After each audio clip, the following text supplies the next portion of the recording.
عشروں کو بعض عشروں پر بھی فضیلت دی ہے، بعض دنوں کو بعض دنوں پر فضیلت دی ہے، اسی طرح بعض راتوں کو بعض راتوں پر فضیلت دی ہے۔ یہ اللہ کی تقسیم ہے۔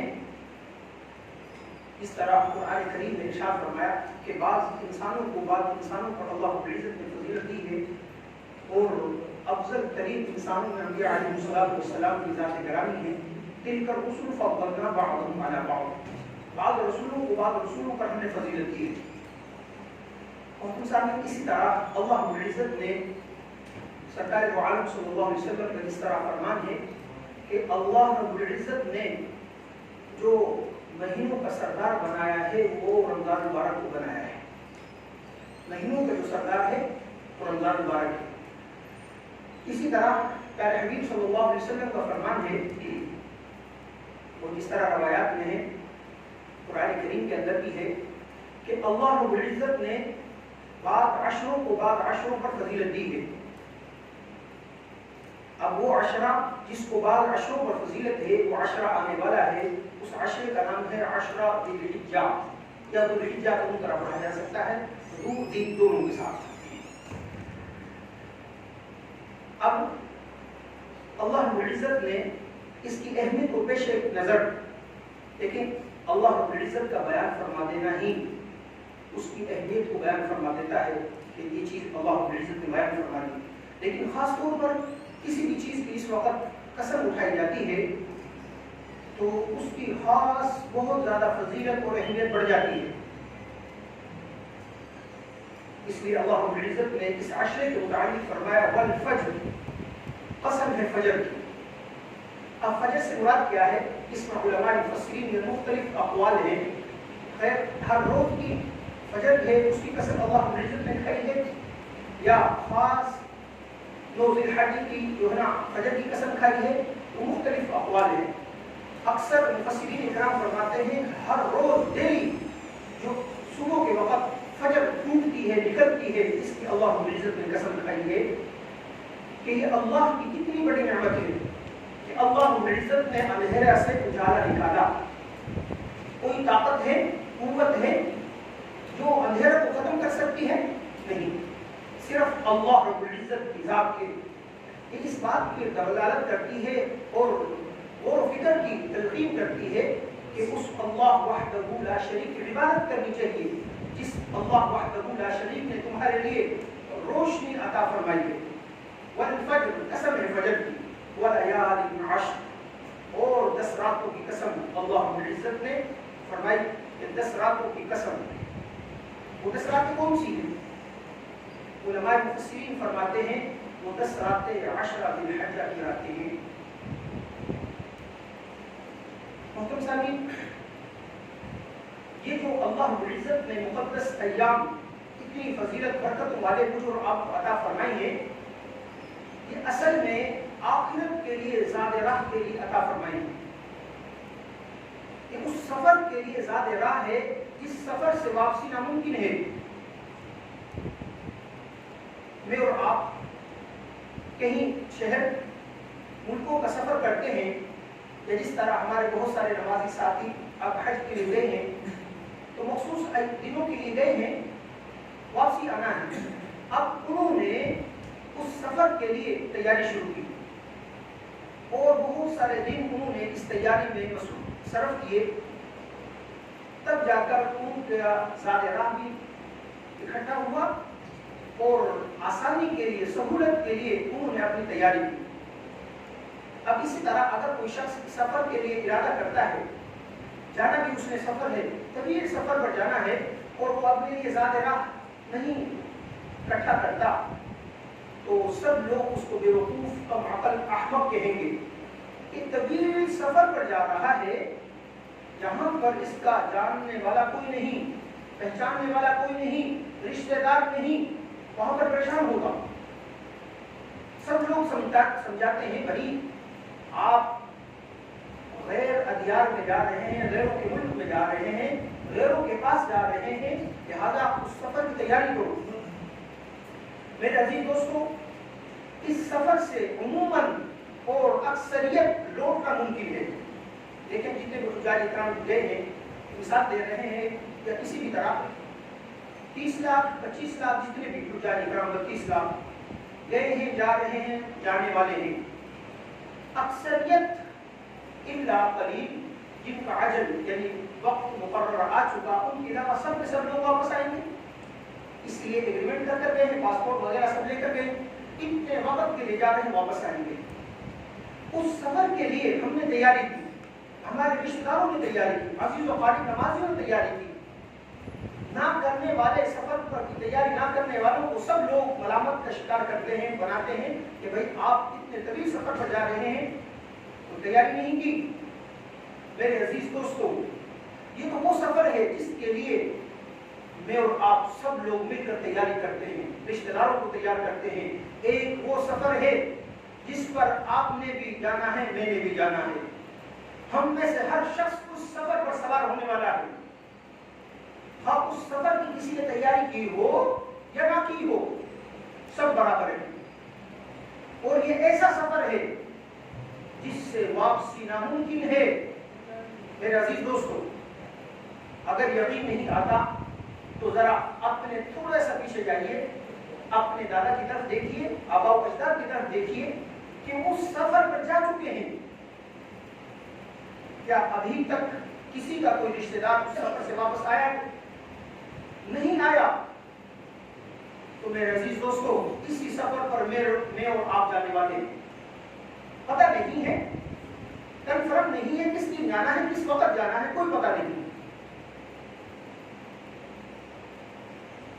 اس سفر کی تیاری کے لیے اللہ رب العزت نے یہ مجھے اور آپ کو پہلے رمضان مبارک کا مہینہ دیا، پھر یہ اشہر الحرم جو 4 مہینے حرمت والے مہینے، تعظیم والے مہینے ہیں، ذوالقعدہ، ذوالحجہ، محرم اور رجب، یہ 4 مہینے عطا فرمائے۔ ان میں سے خاص طور پر اللہ رب العزت نے ذوالحجہ کا پہلا 10 عطا فرمایا۔ میرے عزیز دوستو، یہ اس کے لیے ذات راہ ہے، لہذا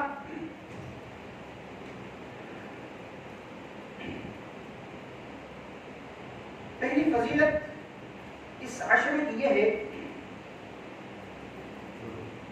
کہ اللہ رب العزت نے اس عشرے کی قسم کھائی ہے، والفجر ولیال عشر، فجر کی قسم اور 10 راتوں کی قسم۔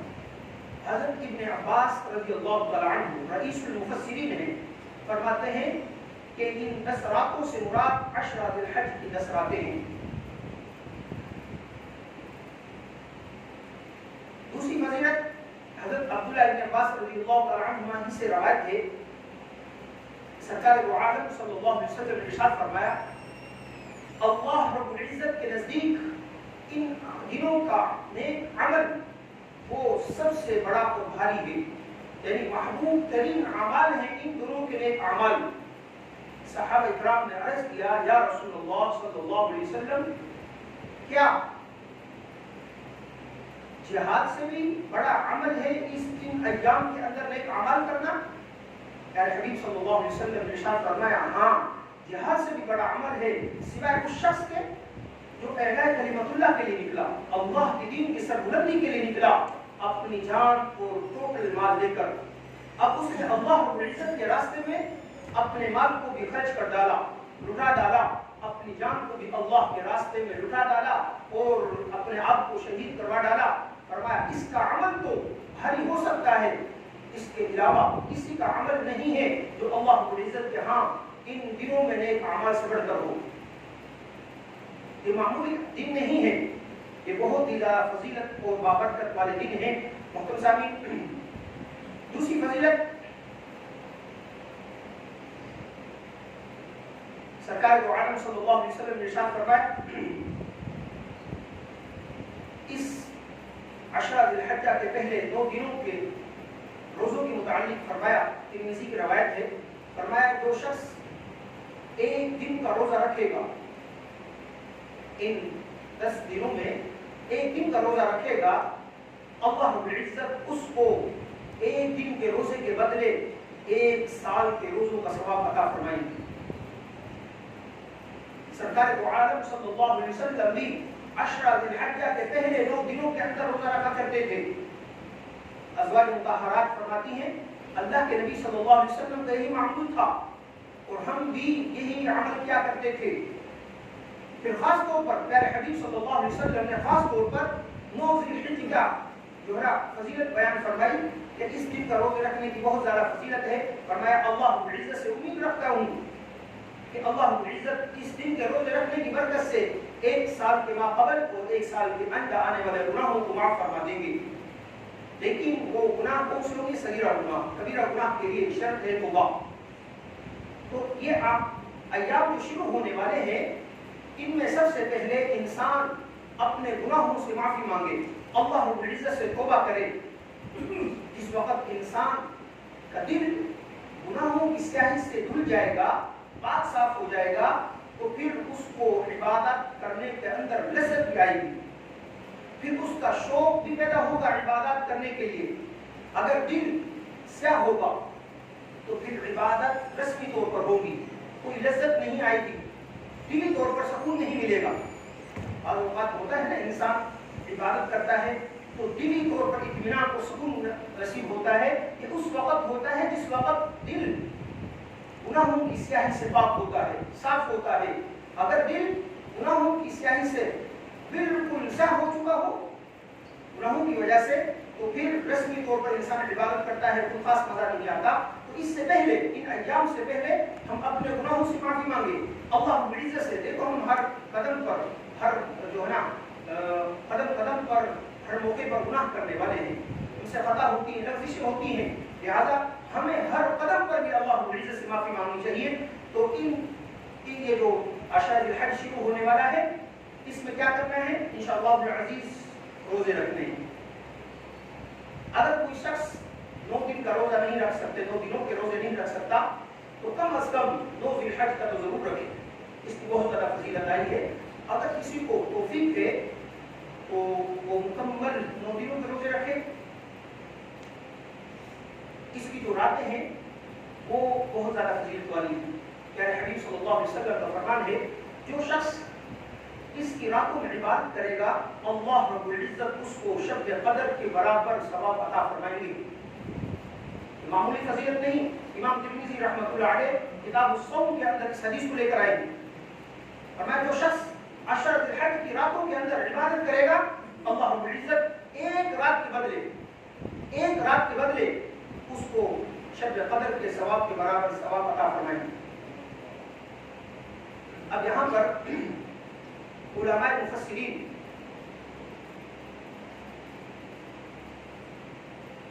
علامہ ابن قیم رحمۃ اللہ علیہ فرماتے ہیں کہ آیا عشرہ ذی الحجہ کی جو اس کی زیادہ فضیلت ہے یا رمضان المبارک کا جو آخری عشرہ ہے اس کی زیادہ فضیلت ہے؟ علماء اکرام اس پر بحث فرما رہے ہیں.